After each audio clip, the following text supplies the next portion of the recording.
Around 75 years ago, on the historic date of 15th of August 1947, India became free from British domination. और इसके ठीक एक दिन पहले 14 अगस्त को भारतीय इतिहास का सबसे मुश्किल दिन कहा जाए तो गलत नहीं होगा। इस एक दिन में भारत का भूगोल, समाज और संस्कृति सबका बंटवारा हो गया था। 14 अगस्त 1947 को ही पाकिस्तान अस्तित्व में आया था। उसी दिन पाकिस्तान को अलग देश का दर्जा मिला। पाकिस्तान 14 अगस्त को ही अपना स्वतंत्रता दिवस मनाता है। यह भारत के लिए सबसे पेचीदा दौर था। भारत और पाकिस्तान के जिन लोगों ने बंटवारे का दर्द सहा, वे आज तक इसे भूल नहीं पाए हैं। सिर्फ एक फैसले की वजह से लाखों लोगों को अपना घर बार छोड़ना पड़ा, अपनी जमीन जायदाद छोड़कर चले जाना पड़ा। लाखों लोग मकान, दुकान और संपत्ति से रातों रात बेदखल होकर सड़क पर आ गए थे। भारत पाकिस्तान बंटवारे की त्रासदी सदियों तक याद रखी जाएगी।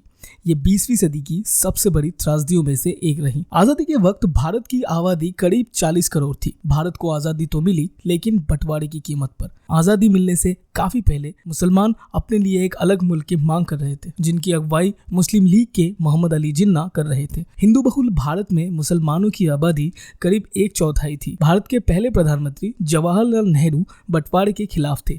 जिन्ना की जिद ने अंग्रेजों को यहाँ से जाते जाते एक लकीर खींच देने का मौका दे गई। वो लकीर जो सदियों तक इस पूरे प्रदेश में उथल पुथल मचाती रही। सिर्फ उस लकीर की वजह से दुनिया ने सबसे बड़ा विस्थापन देखा। करीब 13 करोड़ लोग विस्थापित हुए। बंटवारे के वक्त हुए दंगों में लाखों लोग मारे गए। जिन लोगों ने एक साथ आजादी का सपना देखा था, वो एक दूसरे को मारने पर आमादा थे। सबसे ज्यादा दर्द महिलाओं ने झेला। उन्हें पुरुषों की लड़ाई में महिला होने की कीमत चुकानी पड़ी थी। दंगों में हजारों महिलाओं के साथ बलात्कार और बदसलूकी हुई। पाकिस्तान में हिंदुओं और सिखों की बस्ती पर मुसलमानों ने कब्जा कर लिया था। उन्हें वहां से चले जाने की धमकियां मिल रही थी। पुरुष अपने बच्चों को छोड़ दे रहे थे और महिलाओं को ये डर था कि अगर वो तेजी से नहीं चली तो वो पीछे छूट जाएंगी। बहुत सी महिलाएं कमजोर थी। इंसानियत बिल्कुल ही खत्म हो चुकी थी। भारत पाकिस्तान का बंटवारा बिना सोचे समझे ही कर दिया गया था। बहुत ही अफरा तफरी में हुआ था ये बंटवारा। भारत के अंतिम गवर्नर जनरल लॉर्ड माउंटबेटन जल्दबाजी में बंटवारे को अंजाम दिया। उन्हें किसी तरह से ब्रिटिश सैनिकों को भारत से निकालने की जल्दबाजी थी। भारत और पाकिस्तान के बीच बंटवारे की लकीर खींचने वाले सिरिल रेडक्लिफ को यहाँ के बारे में बिल्कुल जानकारी नहीं थी। वो बंटवारे से कुछ हफ्ते पहले ही भारत आए थे।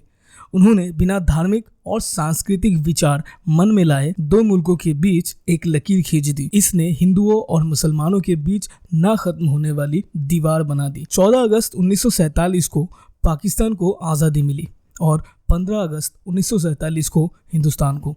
लेकिन दोनों देशों के बीच की सीमा रेखा तय करने में 17 अगस्त तक का वक्त लगा। 17 अगस्त 1947 को दोनों देशों के बीच सीमाएं खींची गई, लेकिन हालात बिगड़ते ही गए। इसने दो मुल्कों के बीच कभी ना खत्म होने वाली नफरत के बीज बो दिए। इस विभाजन से न केवल सिर्फ भारतीय उपमहाद्वीप के 2 टुकड़े हुए, बल्कि बंगाल का भी विभाजन किया गया और बंगाल के पूर्वी हिस्से को भारत से अलग कर पाकिस्तान बना दिया गया, जो 1971 के युद्ध के बाद बांग्लादेश बना। 13 अगस्त 1957 शाम 4 बजे कोलकाता में दंगे अब शांत हो रहे थे। हालात सुधर रहे थे। गांधी जी तब कोलकाता में ही मौजूद थे।